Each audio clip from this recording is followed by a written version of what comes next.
então, sou estudante de filosofia na Academia Atlântico e me dispus a ajudar os meus colegas de logoterapia com algumas aulas a respeito de filosofia. Então, vamos começar do começo, né? A filosofia antiga, grega, começa assim mesmo com Sócrates. Antes dele tiveram alguns filósofos, pensadores, como Heráclito, Parmênides, Anaximenes, enfim. Mas os escritos e as ideias desses primeiros filósofos não chegaram até a gente, né? Muito pouca coisa.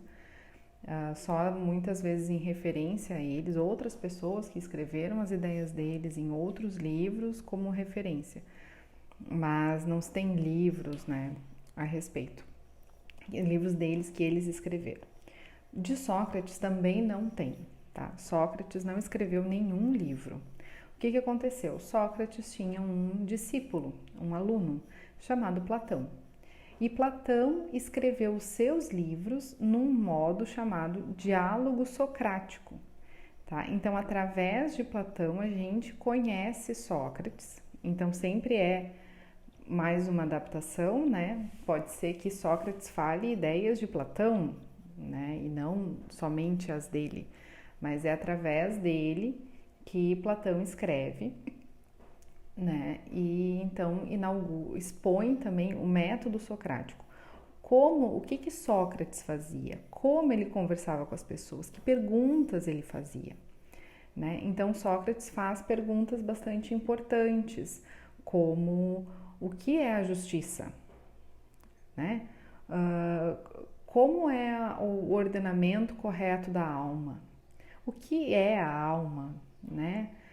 Então, esses questionamentos foram sendo feitos por Sócrates, e esses questionamentos específicos da vida na polis, né, na vida da cidade, do homem, do autoconhecimento do homem, e também de como ele se relaciona, como deve ser a educação, esses pensamentos, isso não... os outros filósofos mais antigos, né, não tinham, não era esse tipo de objeto de estudo deles. O Sócrates, sim. Por quê?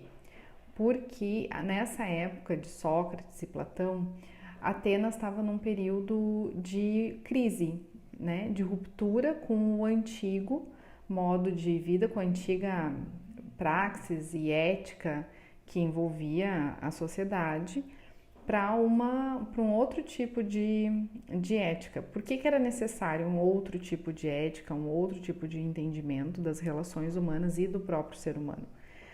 Porque a cidade tinha crescido, eles tinham perdido uma guerra muito importante para Esparta, a cidade tinha crescido, tinha passado por uma série de crises institucionais e eles não tinham mais como viver como quase uma tribo, né? Como os poemas de Homero diziam para viver, né? Com todos os mitos e quase sempre na base da vingança, enfim, era necessário um outro tipo de ética e entender o ser humano de uma outra maneira. E Sócrates se dispõe a isso, né? Então, ele vai no oráculo de Delfos, né, onde o portal diz conhece-te a ti mesmo, porque Delfos, o oráculo, tinha dito que ele era o homem mais sábio da Grécia, né, de Atenas ou da Grécia, agora eu não lembro. E as pessoas diziam, algumas pessoas acusavam ele de saber tudo, e ele disse, não, eu não sei, eu pergunto porque eu não sei, eu quero descobrir tanto quanto vocês, né? E então Sócrates se dispõe nessa empreitada, né? Também outra coisa que estava acontecendo e acontece até os dias de hoje, né? Que são a emergência dos sofistas. Então, o que era o sofista? O sofista era alguém que acreditava na arte do convencimento. Não existe uma verdade. Existe convencer as pessoas de um argumento, de uma ideia. Tu convence a pessoa daquilo e aquilo passa a ser a verdade, certo? Então não existe a verdade. Para Sócrates, não. Para Sócrates existe a verdade e ele existe a sabedoria e ele buscava isso, tá? Ferrenhamente. E por buscar isso, por se autoconhecer, por promover o autoconhecimento das pessoas, né, ele foi acusado pelo governo de Atenas de uma espécie de rebelião, algo como um Cristo, assim, um pré-Cristo, né?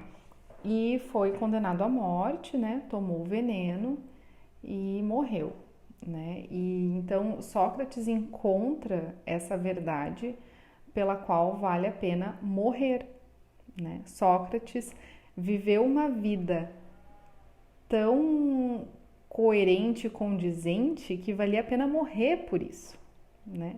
Antes morrer por isso do que negar isso. Era impossível para ele viver de outro jeito. A morte já não tinha mais tanta importância, né? Então é o que a gente vê do Viktor Frankl. Se a autopreservação, se me manter vivo, me manter bem é o único objetivo da minha vida, é o único sentido da vida, então essa vida nem vale a pena ser vivida, né? Então Sócrates foi uma pessoa que encontrou uma vida que valia a pena ser vivida, né? E morreu pelas suas ideias, morreu por essa vida que ele tinha encontrado, né? Isso tudo quem descreve é Platão, tá? E a história, né?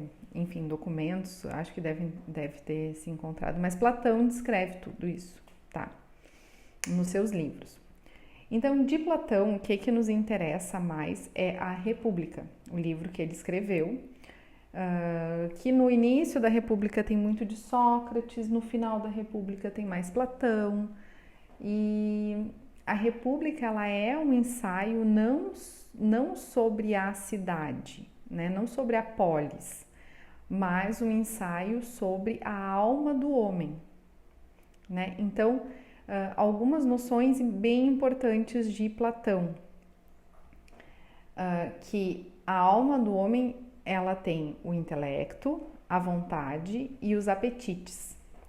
Então ele chama os apetites de monstro de muitas cabeças, né? Então os apetites eles são múltiplos. Grego não gosta de múltiplo, tá? Grego não gosta de diversidade, grego gosta de unidade. Então, essa coisa de muitos apetites é ruim, tá? Então, os apetites são múltiplos. Eu posso querer, o prazer me vem de muitas maneiras, certo?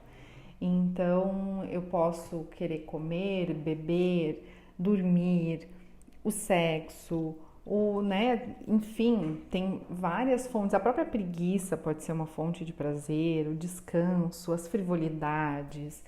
Enfim, existem múltiplas formas de dar vazão aos meus apetites, né? E satisfazê-los. E aí Platão questiona o quanto que realmente é necessário satisfazer esses apetites. Então, na República, a primeira parte dela fala um pouco sobre isso, assim, né? É mesmo necessário satisfazer esses apetites? Né? Então, a gente nunca consegue, não é possível e também não é a intenção, como é que eu vou dizer, acabar com os apetites, né? Mas é preciso ordená-los. E aí, então, o que seriam apetites ordenados? São apetites submetidos à vontade, né? Então, a vontade se localiza no peito e os apetites do baixo ventre. Então, quando muitas vezes os professores falam assim, apetites mais altos, porque objetivos mais elevados, isso significa que, ou objetivos mais baixos. O que são objetivos mais baixos ou apetites mais baixos? São os apetites do baixo ventre, né? São aquilo que os animais também têm, né?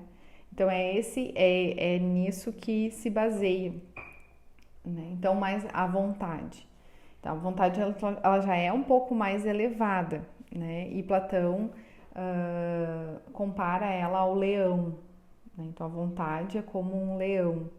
como um guerreiro, né? É o que me faz ir adiante, é o que me faz perseguir. E aí esses são também os apetites irascíveis, né?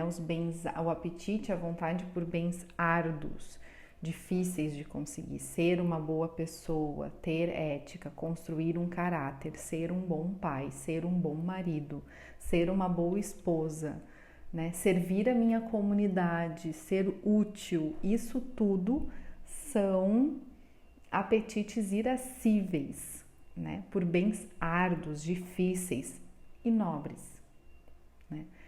Então, aqui o peito é simbolizado pela vontade. A vontade já está mais próxima da cabeça, que é o homem propriamente dito. Aqui Platão chama a inteligência compara a inteligência ao homem. O homem mesmo é o intelecto, né? Que é o que nos difere de todos os outros animais. Ter um intelecto, né, a capacidade de se articular, de falar, de exprimir ideias, de entender conceitos.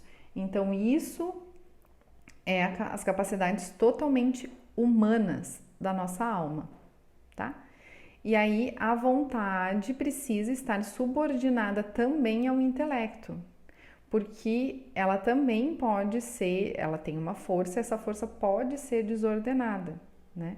Assim como eu posso construir, a mesma força que eu tenho para construir, eu tenho para destruir, né?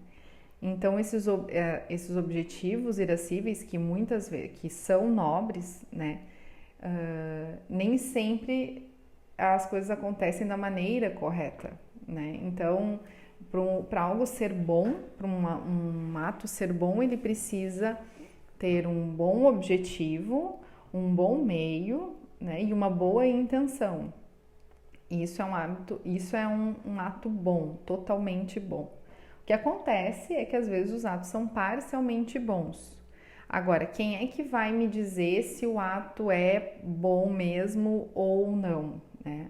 A minha vontade quer, ou o meu apetite quer, mas é bom ou não? Quem vai deliberar isso é o intelecto, né? E isso é treino e isso é difícil, né? Então, por isso que aí entram as virtudes, né? As 4 virtudes cardeais, né? A temperança, a prudência, a sabedoria, e tem mais uma que eu sempre esqueço. Eu acho que é a justiça, né? Então são todas essas virtudes, a temperança, a capacidade de dizer não aos seus apetites, a dizer já chega ou agora não é a hora, né? De ser temperado nos apetites baixos, a prudência, que é a capacidade de ver de avaliar se é o momento de agir ou não, se é o momento de fazer aquilo ou não, né? A prudência, ela não é um medo, ela é a avaliação do medo e da coragem, tipo, é um cálculo de risco, né? Vou ou não vou, faço ou não faço, né? Será que vai dar certo? Será que não vai? Então, a prudência, a reta razão aplicada ao agir.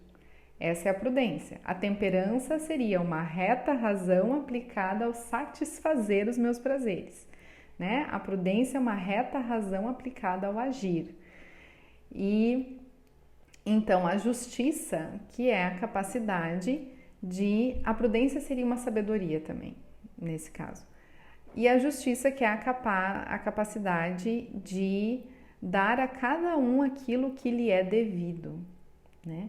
Então, existe momento para tudo, existe, né, espaço para tudo. A gente só precisa dar a cada um aquilo que lhe é devido, né?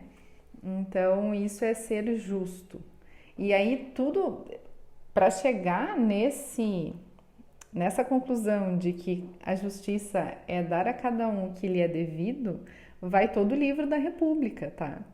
Então, são muitos argumentos e muitas conversas, porque os interlocutores de Sócrates levantam várias hipóteses, né, de que justiça é a vontade do mais forte, né? O Estado diz o que deve ser feito e justiça é cumprir o que o Estado manda, né? Então, tá, mas e se o Estado te der uma lei idiota, uma lei que claramente é ruim, né? Que a tua prudência, a tua justiça dizem, a tua prudência, né? E o teu pensamento diz, não, mas isso não é bom, isso não vai ser bom no final. Não seria justo desobedecer? Né? Não, então a justiça não estaria em desobedecer essa lei? Então é muito interessante, é um livro bem legal. Eu sei que está todo mundo abarrotado, né, de leituras e enfim, mas eu vou enviar um PDF de um resumo, tá? Deve ter umas 60 páginas, eu acho, se eu não me engano, tá? E aí tem tudo isso que eu expliquei aqui e mais um pouco, né?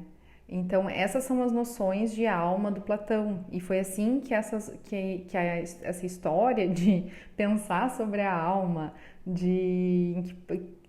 quais são as características da alma, enfim, começou com Platão e Sócrates pensando sobre isso, né? E aí, então, também tem a questão de que o intelecto consegue abstrair conceitos. E para Platão, esses conceitos estão num lugar físico chamado supra-urâneos, né? Como se fosse algo além do nosso mundo, o mundo das ideias, né? E a ideia do bem é a ideia que é como o sol, que ilumina tudo, né?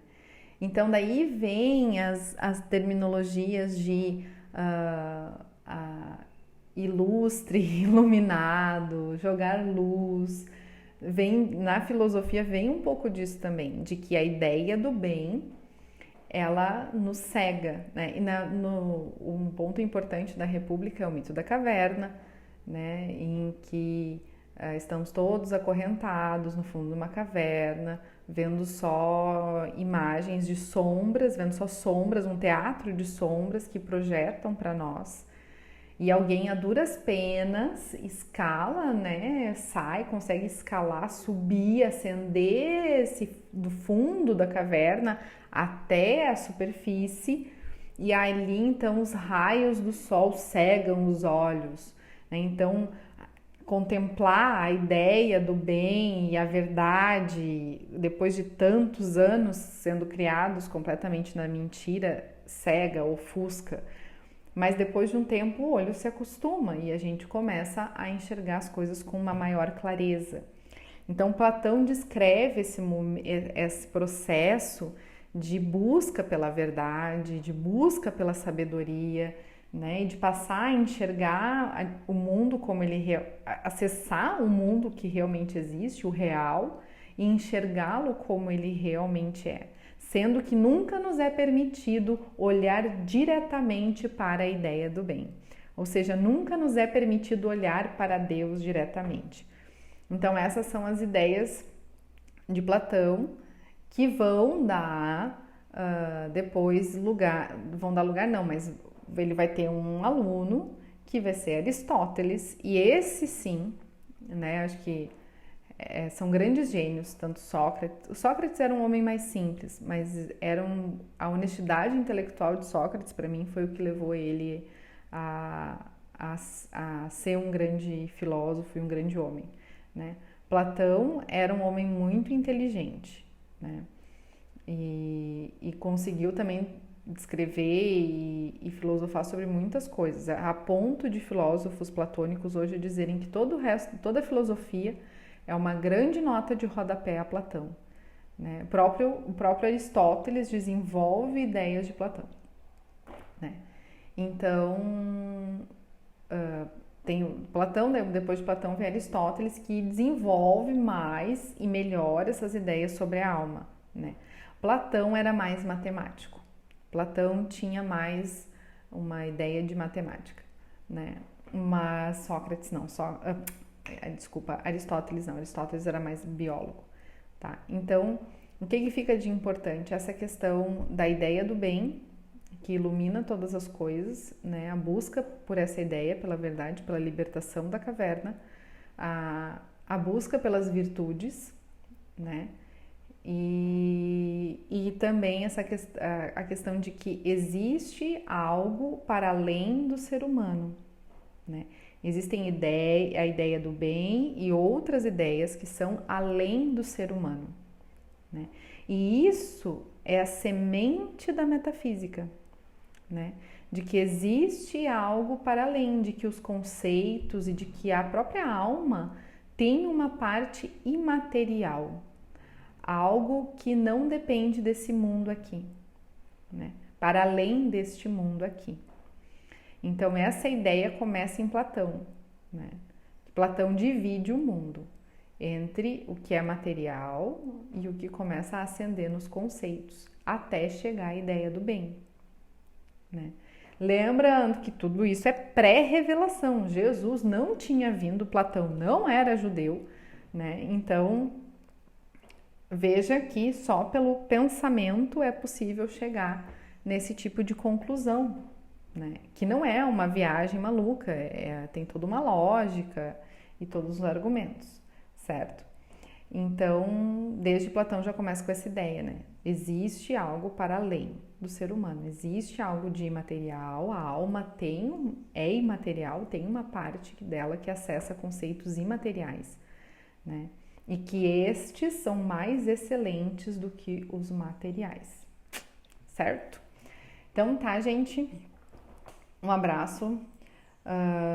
Lembrem daquela parte, eu sempre me lembro quando eu vou estudar, da partezinha da oração de São Tomás de Aquino, né? Ilumina, Senhor, a dupla obscuridade a qual eu nasci, o pecado e a ignorância. Oremos, gente, que o Senhor nos ajude.